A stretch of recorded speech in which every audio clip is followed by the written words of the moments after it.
Welcome to D.Y. Patil, College of Engineering and Technology, a trusted destination for engineering, education, and transformative learning.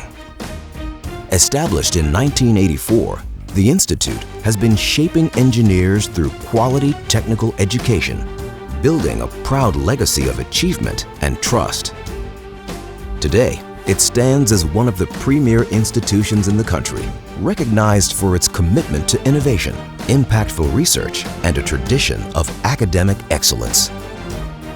D.Y. Patil, College of Engineering and Technology, building engineers for the real world.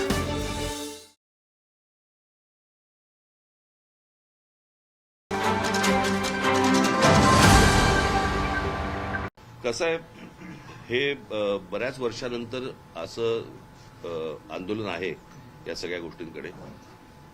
काय, प्रत्येक आई वडिलांचा मुलगा हा काही नीट परीक्षेला बसला नव्हता. तिथे आलेले सगळेच विद्यार्थी हे काही नीटचे विद्यार्थी नव्हते. पण जे विद्यार्थी, जे तरुण तिकडे जे आले होते, तो त्यांच्यामधला जो राग आहे तो मला असं वाटतं सगळा सभोवतालचा सगळा राग तिकडे बाहेर आला आहे आणि तो ह्याच्या पुढे अजून जोरात जास्ती मोठ्या पद्धतीने बाहेर येईल. म्हणजे जंतर मंतरवरती झालेलं आंदोलन ही सुरुवात आहे. कळलं का? ते आता आंदोलन शांत आहे किंवा, परंतु राग, सरकारबद्दलचा राग ज्या वेळेला अशा प्रकारे बाहेर येतो, कारण हे आंदोलन घराघरात शिरलं. ज्या वेळेला त्या तरुणांना, ज्या विद्यार्थ्यांना मारलं, बरं का, आणि प्रत्येक आई वडिलांना असं वाटलं, प्रत्येक आजोबा आजींना असं वाटलं की बाबा माझ्या पोराला मारलं, हे का मारतायत मुलांना. खरं तर ते शांतपणे आंदोलन सगळं सुरू होतं. सरकारने या सगळ्या गोष्टींची सुरुवात केली. आणि मला एवढंच फक्त म्हणायचं, हे भाजपमधलंच अंतर्गत हे भांडण आहे आणि त्याच गोष्टी आता सगळ्या चव्हाट्यावरती येत आहेत. काल बैठक घेतली पदाधिकाऱ्यांची, एसआयआरच्या मुद्द्यावर पण चर्चा झाली. मी तुम्हाला तुम्ही आता हा प्रश्न विचारत, मी येतो त्याच्याकडे. शिक्षणाच्या बाबतीत मला काल अनेक विद्यार्थी मला काल येऊन भेटले. मला हाच नाशिकमधला पॅटर्न हा संपूर्ण महाराष्ट्रभर चालू असेल. प्रश्न असा आहे की दगडांवरचे ठसे घेऊन त्यांचं आधार कार्ड चेक करण्यापेक्षा मला असं वाटतं चंद्रकांत पाटलांनी या विद्यार्थ्यांकडे जास्ती लक्ष दिलं पाहिजे. मला ही गोष्टच नाही समजली की 10वी पास झाल्यावरती पहिल्यांदा क्लासमध्ये ऍडमिशन घ्यायची आणि क्लासमध्ये ऍडमिशन घेतल्यानंतर क्लास सांगणार की कोणत्या कॉलेजमध्ये ऍडमिशन घ्यायची. आज ते विद्यार्थी कॉलेजला न जाता 8-8 तास त्या क्लासमध्ये जाऊन बसतायत आणि तिकडे शिकतायत. मग कॉलेज काय करतंय? कोचिंग क्लासेसवरती निर्बंध आणायचा आपला मसुदा गेले 24 वर्षापासून पेंडिंग आहे, तयार आहे. नाही, कोचिंग क्लासेसमधनच या सगळ्या कोचिंग क्लासेस सगळेच काय वाईट असतात अशाला भाग नाहीये. परंतु आता जे काही धंदा म्हणून जे आलेले आहेत, आता नीटचा पेपर देखील यांच्याचकडनं फुटला ना, याच कोचिंग क्लासवाल्यांकडनं फुटला ना. आतापर्यंत जेवढे पेपर फुटले या कोचिंग क्लासवाल्यांकडनं फुटले ना.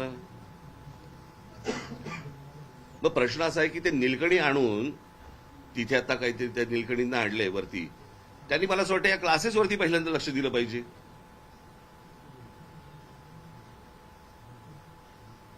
क्लासेस ठरवणार की विद्यार्थ्यांनी कोणत्या कॉलेजमध्ये जायचं, हे कुठची शिक्षण पद्धत.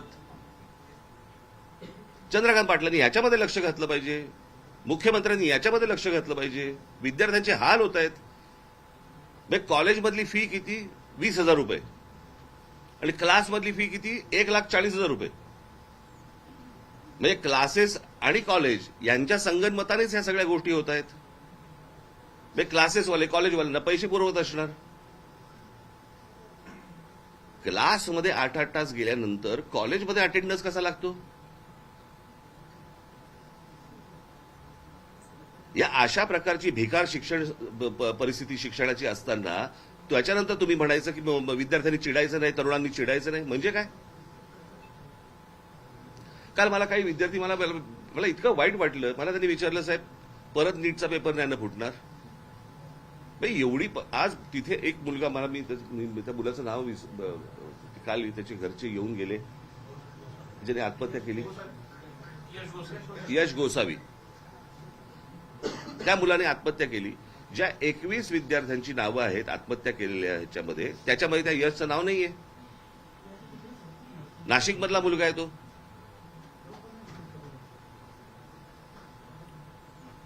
प्रशासनाला हेही वाटत नाही की बाबा आता इथे कोण पालकमंत्री आहेत नाही आहेत मला माहिती नाही, पण एक नाशिकमधला मुलगा जो नीटच्या परीक्षेचा संपूर्ण तयारी करतोय, पेपर फुटल्यानंतर तो व्यथित होतो, निराश होतो आणि आत्महत्या करतो. आणि आत्महत्या केल्यानंतर त्या मुलाचं 21 मुलांची नावं येतात, 22वं नाव देता येत नाही तुम्हाला.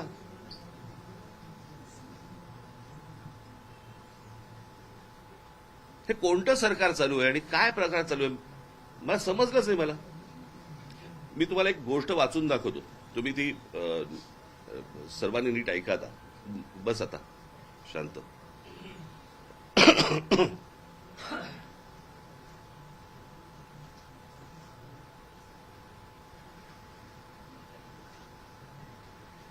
तुम्हाला वाटेल मी हा मगातपासून मोबाईल का घेऊन बसतोय.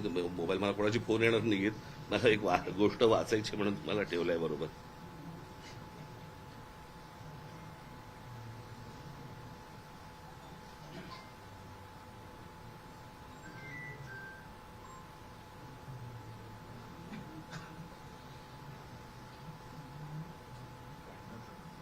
हा ते तुला पाठवलं होतं ना काय.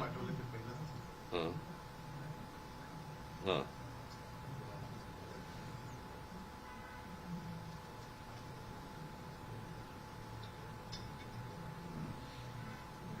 हा एक लेख आलाय, मी तुम्हाला मुद्दा म्हणून वाचून दाखवतो.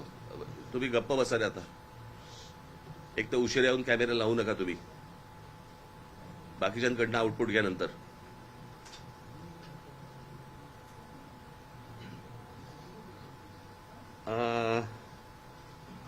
टाइम्स ऑफ इंडियामध्ये आलेला हा लेख आहे, मी मुद्दा म्हणून तुम्हाला वाचून दाखवतोय. हा पल्लवी अय्यर या पत्रकारांनी हा लेख लिहिलेला आहे त्याच्यामध्ये, आणि त्यांनी चीन आणि भारत अशी एक कंपॅरिझन त्यांनी केलेली आहे.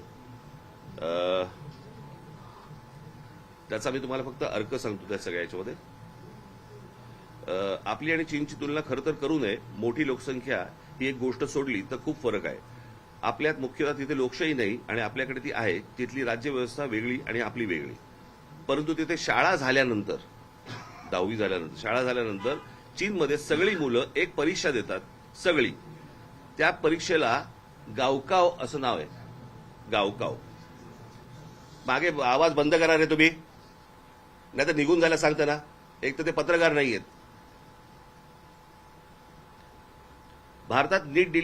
भारतामध्ये नीटची परीक्षा 22,70,000 मुलांनी दिली. तर यावर्षी चीनमध्ये गावकाव नावाची परीक्षा दिली साधारण 1,33,50,000 मुलांनी. भारताच्या 6 पट. त्यात त्यांनी जे केलं ते आजच्या टाइम्स ऑफ इंडियामध्ये पल्लवी अय्यर यांनी दिलंय. त्याच्यात त्यांनी मुद्दे दिलेत, 6 मुद्दे महत्वाचे आहेत. प्रश्न एकाच, हे जे प्रश्न आहेत त्याचे प्रश्न पत्रिका, प्रश्न एकाच ठिकाणी तयार केले, परंतु परीक्षा घेण्याची जबाबदारी प्रांतांवरती सोपवली. सर्वात महत्वाचा मुद्दा हे आपल्याकडे जे काही केंद्रीय पद्धतीने जे चालू आहे, एका ठिकाणी पेपर त्यांनी केले आणि राज्यांना सांगितलं की तुम्ही कंडक्ट करा म्हणून. परीक्षा पेपर्स एखाद्या टॉप सिक्रेट प्रमाणे गुप्त ठेवले गेले. पेपर्स ने आण करत असलेल्या वाहनांवरती जीपीएसद्वारे लक्ष ठेवले गेले. त्यांना पोलीस संरक्षण होतं. हाय सिक्युरिटी प्रेसमध्ये जिथे नोटा छापतात तसे पेपर्स छापले गेले. तितकीच सुरक्षा होती जिथे तिथला कचरा आणि ड्रेनेज व्यवस्थेवरतीही लक्ष होते. म्हणजे त्याच्यातनं कोणी बाहेर काढू देत पेपर वगैरे.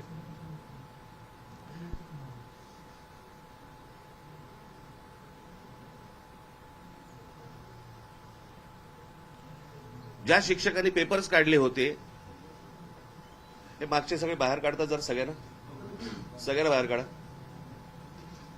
सगळ्यांना बाहेर काढा. जा, सगळ्यांना बाहेर काढा. जरा सगळ्यांना बाहेर काढा. सगळे जा, तुम्ही सगळे बाहेर थांबा. सगळे बाहेर थांबा. सगळे बाहेर थांबा. सगळ्यांना बाहेर थांबा.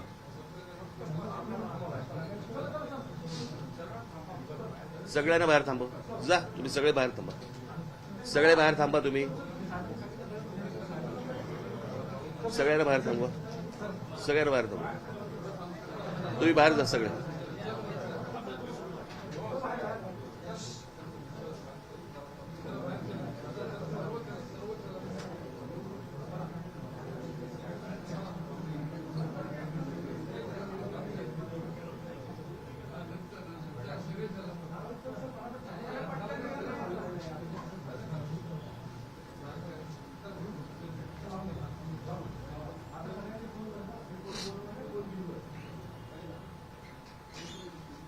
आता शेवटचा मुद्दा.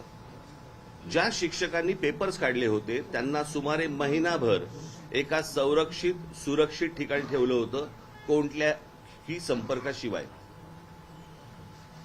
सगळा देश त्या परीक्षेच्या आठवड्यात दक्ष होता. बांधकाम गंमत बघा तुम्ही. आपण म्हणतोय तिकडे काय हुकुमशाही आहे किंवा काय जे काय म्हणतोय आणि आमच्याकडे लोकशाही वगैरे, पण आमच्या मुलांनी कशा प्रकारे त्यांचं भविष्य उभं केलं पाहिजे आणि ही परीक्षा सर्वात महत्वाची आहे.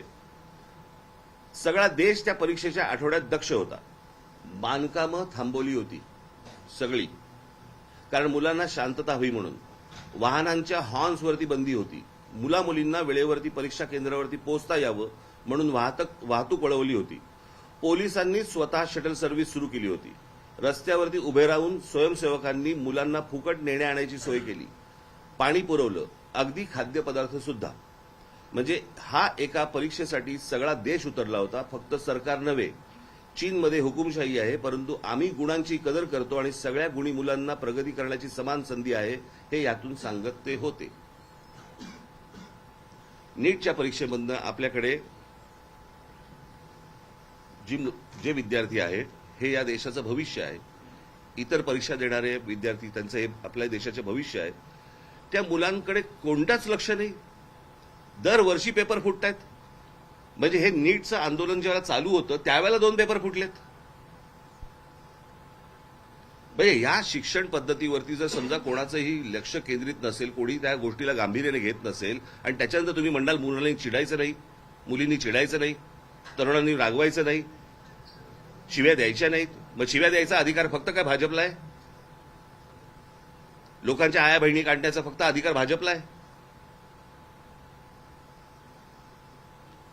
जर रास्त मागण्या करून पण जर समजा हे लक्ष देत नसतील, दुर्लक्ष करत असतील, काय करायचं लोकांनी? आणि म्हणून मी म्हटलं ना की ही सुरुवात आहे. नीट ही सुरुवात आहे. आता पुढे बघा काय काय गोष्टी होतील त्या.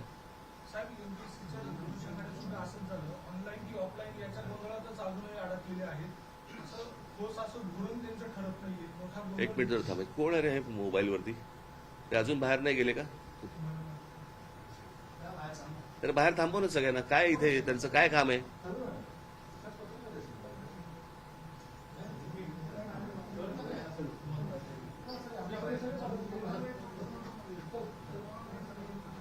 तुम्ही आता जंतर मंतरच्या आंदोलनाचे उद्देशून म्हणाला की हे भाजपमधीलच अंतर्गत भांडण पुढे समोर आले. हे नक्की काय तुम्हाला? मी सांगितलं होतं ना मागच्या वेळेला.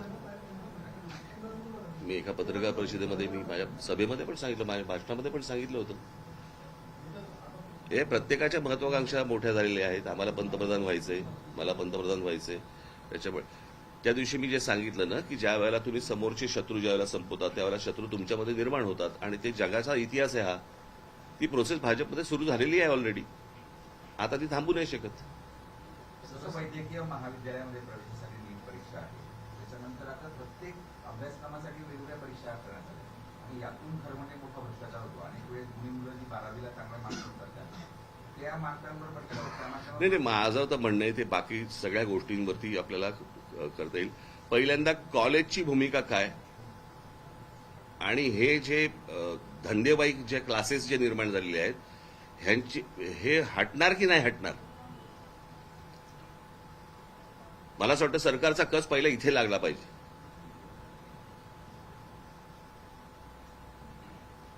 ह्यांच्या धंदेवाईकपणामुळेच या सगळ्या गोष्टी सुरू आहेत ना. वर्तमानपत्रांना फुलपेज जाहिराती द्यायच्या, आमच्याकडे हे आलं आणि तो आला, असा आला, कसा आला? मग हेच पेपर फोडणार, ह्यांचेच कनेक्शन. मी पहिला नीटचा पेपर फुटला, बरोबर आहे, त्यावेळेला मी जर चुकत नसीन तर काहीतरी 25 लाख रुपये काहीतरी त्याची किंमत होती, बरोबर. आणि आत्ता जो फुटला त्याची 1.5 कोटी आहे. म्हणजे डॉलरचा रेट का वाढला हे कळलं आपल्याला.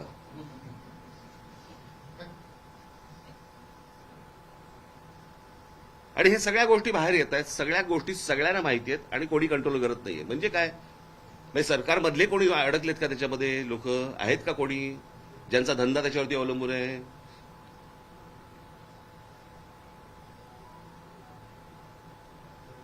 मला या सगळ्या गोष्टींची उत्तर सरकारने द्यावीत. महाराष्ट्र लोकसेवा आयोगाच्या अनुषंगाने देखील अजूनही गोंधळ आहे. ऑफलाईन किंवा ऑनलाईन परीक्षा कशी द्यायची ठरत नाहीये. विद्यार्थी तुम्ही मला प्रश्न विचारताय का सांगताय?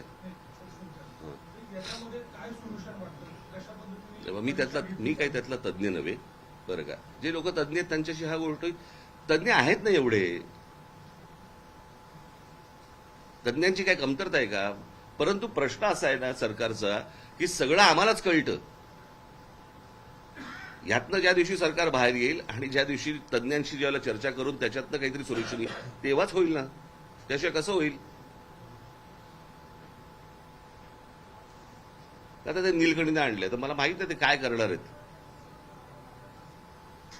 साहेब, काल मोहन भागवतांनी पण तरुणांशी संवाद साधला. एका बाजूला उशीर झाला. साहेब त्यांनी जैनजींसोबत संवाद साधला मोहन भागवत आणि ते म्हटलं की डोळे दाखवून उशीर झाला. महाराष्ट्रात सुद्धा परिस्थिती असेल किंवा शालांत असेल, याच्या विरोधात आज विद्यार्थ्यांचे आंदोलन नाशिकमध्ये सुरू आहे. तर याबाबत आणि त्यांनी दादा भोसेंचं आंदोलन म्हटलं महाराष्ट्र नाही, मला असं वाटतं मी आता एवढं सगळं बोलल्यानंतर हा काय प्रश्न आला? शिक्षण व्यवस्थेमध्येच जो गोंधळ आहे तो सुधारला पाहिजे ना. आज नाशिकमध्ये सुरू आहे, उद्या अजून ठिकाणी, दुसऱ्या ठिकाणी. प्रश्न असा आहे की हे काय म्हणतायत ती मुलं, हे आपण समजून घेणार आहोत का? त्यांना, त्यांच्या आई वडिलांना काय प्रकारचा त्रास होतोय, मानसिक होतोय, आर्थिक होतोय, सर्वच बाजूनी होतोय, तो आपण समजून घेणार आहोत का?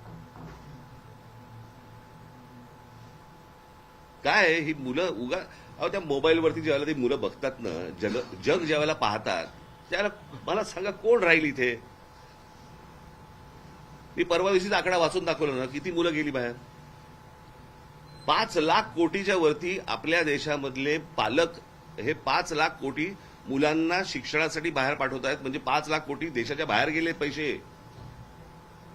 5 लाख कोटी कशाला म्हणतात?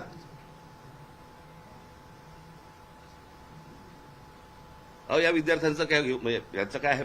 इथे सरकारमधले असलेल्या मंत्र्यांची मुलं बाहेर शिकतायत. म्हणजे ज्यांचा आता राजीनामा घेतला, कोणते धर्मेंद्र प्रधान, त्यांची मुलगी बाहेर परदेशात शिकतेय. धर्मेंद्र प्रधानांच्या मुलीचा जर देशाच्या शिक्षण व्यवस्थेवरती विश्वास नसेल, बाकीच्या मुलांचं काय घेऊन बसलो आपण? देशाच्या पंतप्रधानांबरोबर आहोत असं सांगणारे आता होर्डिंग लावले जाते. आता काही इथे भाजप देशभरात ते कॅम्पेनिंग राबवलं जाते. प्रश्न असा आहे, होर्डिंगमुळे कोणी बरोबर येत नाही हो. ते सगळा जुना माल बाहेर काढतात. आता काय होणार नाही. जो बुन से गई वो हौद से नहीं आती. साहेब, काँग्रेसने सुनेत्रा उपमुख्यमंत्र्यांबाबत नाही, मला असं आरोप केला. मला साहेब, चला कालच्या बैठकीमध्ये आपण एसआयआरच्या मुद्द्यावर पण मार्गदर्शन केलं. एकूण जे एसआयआरची कार्यप्रणाली चालू आहे देशामध्ये काय? नाही, मला अनेक ठिकाणी मला एसआयआरचे जे अधिकारी आहेत त्यांच्याबरोबर भारतीय जनता पक्षाची लोक फिरत आहेत. का फिरत आहेत? घराघरामध्ये त्यांची लोक का जात आहेत? माणसं बघून तुम्हाला कापायची आहेत का? ही कुठची प्रथा सुरू केली मला समजलं नाही. मला जे त्यांनी पश्चिम बंगालमध्ये केलं, जे त्यांनी बिहारमध्ये केलं, तेच येथे महाराष्ट्रामध्ये करायचं चाललंय. आमच्या लोकांना सतर्क व्हायला सांगितलेलं आहे. 3 वर्ष आहेत निवडणुकांना. अशी काही यादी जे कन्फर्म करू शकत नाहीत ती, अशी काय माणसांना तुम्ही डिलीट करू शकत नाही. पण कशा प्रकारच्या गोष्टी सुरू आहेत त्यांच्या ते तुम्हाला लक्षात येतं. आणि हे कशा प्रकारच्या निवडणुका कसे जिंकतात हेही तुमच्या लक्षात येतं. सगळा फ्रॉड आहे अख्खा. हे मी आज नाही बोलतोय, मी 2017 पासून बोलतोय. मी ज्यांना ज्यांना सांगितलं त्यांना आज कळतंय. चला, ताज्या घडामोडी पाहण्यासाठी माझा महाराष्ट्र न्यूजला आजच सबस्क्राईब करा.